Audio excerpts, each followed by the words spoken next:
Sometimes, before you can give a hypothesis a chance, you have to be open to it being a possibility in the first place.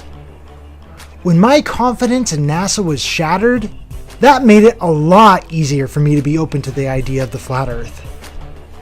With that being said, I'm not here to ridicule and make rude remarks. I'm simply here because I want to share the evidence and allow you to see what I see. So let's get started. This first clip comes from an interview Buzz had with the physicist Brian Cox. Now let's listen carefully to what they talk about. I should ask, who is that a photograph of? I suppose it's a fairly obvious answer that it would be Buzz, given the conversation we're having. But it's probably the most famous picture from the surface of the moon, I would say. And many people say that's Neil Armstrong, but in fact, it's you and Neil in the reflection. So what's the story of that? It's probably the most iconic photograph in human history, actually. Neil was such an excellent photographer. See, I was walking along like this, and he said, "Hey, stop." So I stopped and looked at him, and he took the picture right away. And you can see parts, you can identify that I was just still moving a little bit. But people ask me because it's so well staged, and we call it the visor picture. Wait, what did you mean by that? Like, it's on a stage? Everyone, this is my daughter Alina joining us today. Hi. By the dictionary, that's exactly what the word means. But let's continue this clip and then we'll come back and talk about that. Because the reflection in the visor will show the landing craft, and it'll show the white-suited astronaut, Neil, that took the picture. And you can see my shadow moving out.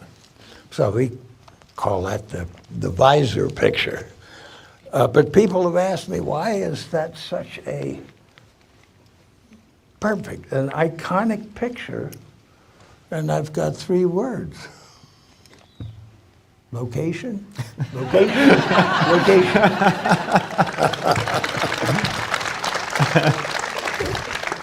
Now, the word staged has multiple meanings, and many people out there are not instantly convinced by this alone that Buzz was actually admitting that the moon landing was done on a stage. Since there's another definition, that means the picture was well thought out or planned for a desired impression. But you heard Buzz talk about how the photo was taken. When you described Neil taking a picture, did that photo sound at all planned out to you? Or did it sound like it was a spontaneous, on-the-spot decision? Totally on the spot. Yeah, he was just walking along and then, "Hey, let me take your picture." Yeah, you definitely can't cut that planned out. Yeah, and this isn't the only time Buzz admits things. Let's go watch him in another interview and I'll show you what I mean. This next clip comes from an interview Buzz had on the talk show Conan. Presumptuous Buzz. here. I can call you Buzz. Okay. That's a legal name. Passport, Okay. driver's license. And I am Uncle Coney tonight. Uncle Coney. Well, let's talk about this because this is fascinating. I remember very clearly, I think anybody who was alive at the time does. I remember my parents waking me up and we went down and we watched you guys land on the moon. No, which you was didn't. No, you didn't. What? Because there wasn't any television. There wasn't anybody taking a picture. You watched animation. Whoa, that's really strong. I know, right? There wasn't anyone taking the picture. You watched animation. That is pretty clear. It doesn't get any clearer than that. Well, actually, it does. Let me show you. But first, let's finish this clip, and then I want to show you something else. See, you associated what you saw with...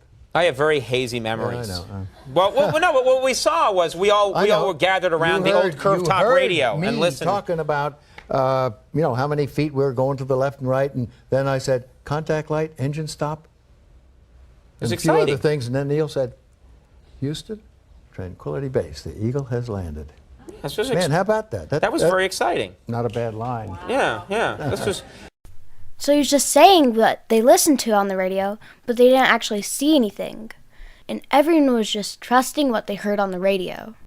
That reminds me of a time I heard about when they played the story The War of the Worlds on the radio, and people started freaking out because they thought aliens were actually taking over the world. Oh yeah, I've heard about that. This next clip I want to share with you comes from the Apollo 11 press conference, when Buzz and the other astronauts supposedly just got back from the moon and were talking to all of the different reporters. Buzz is the really angry-looking guy in the blue suit on the left. At this time, I'd like to introduce the Apollo 11 crew, astronauts Neil Armstrong, Michael Collins, Edwin Aldrin. Wait, hold on. Why did they just call him Edwin? Didn't he just tell that one guy that his real name is Buzz? And this is my daughter Melody, who is also joining us today. Hi. Presumptuous Buzz. here. I can call you Buzz. Okay. That's a legal name. Passport, Okay. driver's license. And I am Uncle Coney tonight. Uncle Coney. What's I've gotta look that up now. What is Buzz's real name? Okay, it turns out Buzz's birth name was Edwin, but he legally changed his name to Buzz 19 years after the moon landing. The official story was that Buzz was his childhood nickname, given to him by his little sister who couldn't say brother, but instead called him Buzzer. Buzz was 39 when he claimed to go to the moon, which means he was 58 when he decided to change his name. That doesn't make any sense. That's really strange that he would suddenly decide to change his name after so long. I know, right? According to biography.com, after Buzz got home, he got really depressed and started drinking a lot because he felt like a publicity pawn for NASA. That makes me wonder if this was Buzz's way of fighting back by making his own name a big hint. Notice how the word buzz means a rumor or report. That's interesting. Although there's another definition down here which means slightly intoxicated. So it could be his way of saying, hello, my name is Buzz, and I'm an alcoholic. But we're not trying to make fun of his name here or anything. We're just looking for clues. So let's leave it at that and move on. Alright, now, I want to skip forward a little farther into the press conference to where Buzz, or Edwin back then, describes what he did when he first got to the moon. We also made use of the stars through the telescope and aligning a crosshair by rotating the field of view until the crosshair superimposed on the star. This would give us the angular measurement of the star within the field of view of the telescope. We then determine the distance out by aligning another reticle spiral on this. We went through an averaging technique on board and then fed this information into the computer, and this came up with our various alignment checks. So as soon as he got to the moon, he said he checked the alignment system with the stars he could see in his telescope. Now let's compare that to what Neil Armstrong, the guy sitting next to him, said in another interview done with the BBC. Mr. Armstrong, I do realize that when you were on the moon, you had very little time for gazing upwards. But could you tell us something about what the sky actually looks like from the moon, the sun, the earth, the stars, if any, and so on?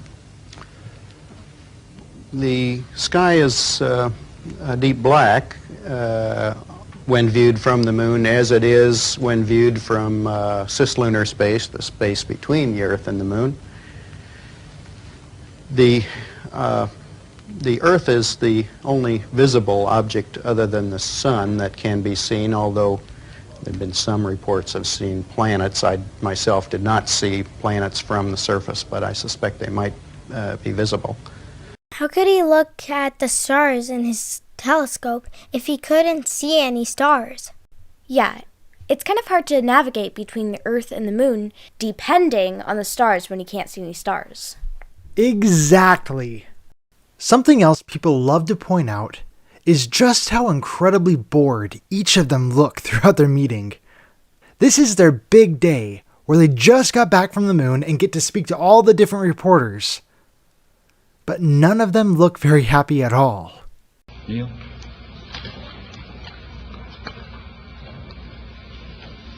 It was our pleasure to have participated in one great adventure. It's an adventure that took place not just in the month of July, but rather one that took place in the last decade. We all here and the people listening in today had the opportunity to share that adventure over its developing and unfolding in the past months and years. It's our privilege today to share with you some of the details of that final month of July that was certainly the highlight for the three of us of that decade. We're going to divert a little bit from the format of past press conferences and talk about the things that interested us most, in particular the things that occurred on and about the moon. We will use a number of films and slides which most of you have already seen, and with the intent of pointing out some of the things that we observed on the spot which may not be obvious to those of you who are looking at them here from the surface of Earth. Yeah, they look more like they're speaking at someone's funeral more than anything else. Maybe he doesn't look angry here. Maybe he's just really sad. You're right. They look really guilty here. Now let's compare that to a more recent video of Buzz when he was attending Donald Trump's announcement of the Space Force. To members of the Cabinet, distinguished members of Congress who join us, leaders in business and industry, honored guests, and especially 3 American astronauts who joins us today. Lieutenant Colonel David Wolf, Colonel Alvin Drew, and the second man on the moon, the legendary Colonel Buzz Aldrin. Welcome to the White House.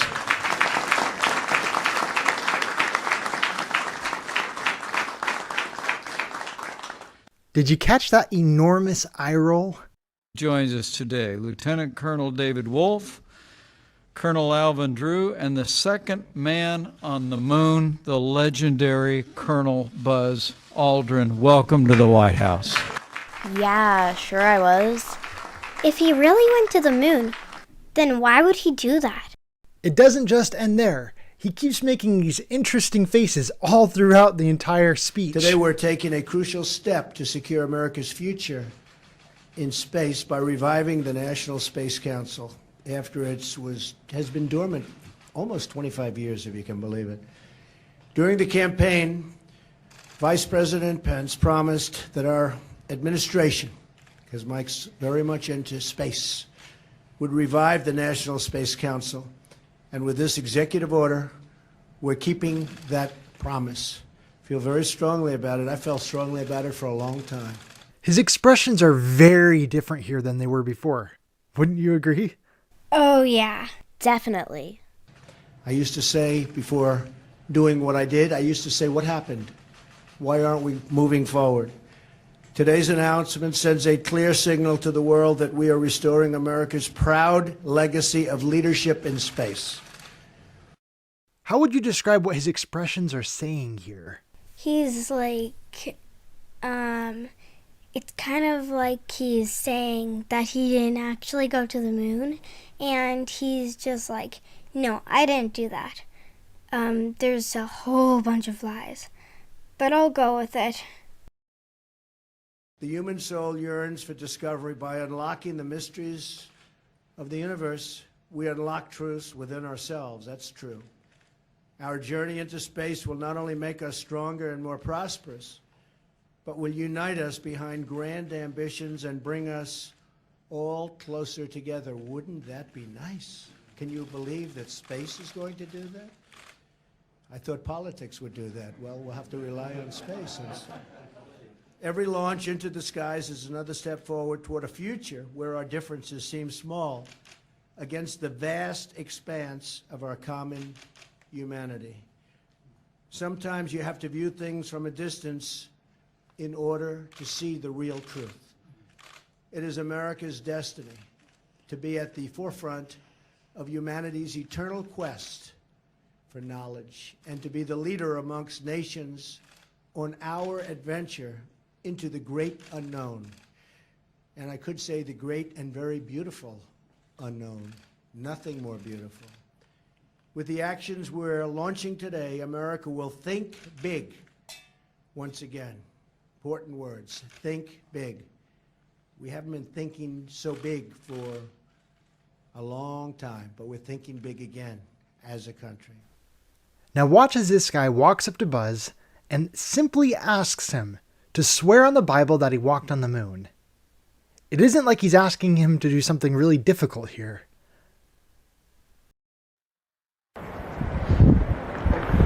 Why don't you swear on the Bible that you walked on the moon? Please? Why don't you swear on the Bible that you walked on the moon? I'm not trying to get in the middle of anything. You tell him to get out of here. This is a hotel. We'll call the police. We pay. Come on in here, we'll call the police. Solicit on You like that? Why don't you swear on the Bible that you walked on the moon? It doesn't, sir, I have nothing to do with this, but Okay. you cannot solicit on this property. We just paid now, to rent out the penthouse to shoot up there. So you can't solicit like this on this property. keep shooting. All right, well then I'd go through my measures. Yeah. This clip actually continues to the point where Buzz actually punches the guy. And I have a link to that in this video's description if you want to see it. But we do not condone harassing anyone. I just wanted to share this because I think it is important to see just how strongly Buzz refused to simply promise that he actually went to the moon. That right there says a lot. Now, this next clip is really, really strong. So listen carefully as Buzz answers this little girl's question. Why has nobody been to the moon in such a long time? That's not an 8-year-old's question. That's my question. I want to know, but I think I know. Because we didn't go there, and if it didn't happen, it's nice to know why it didn't happen, so in the future, if we want to keep doing something, we need to know why something stopped in the past that we wanted to keep it going.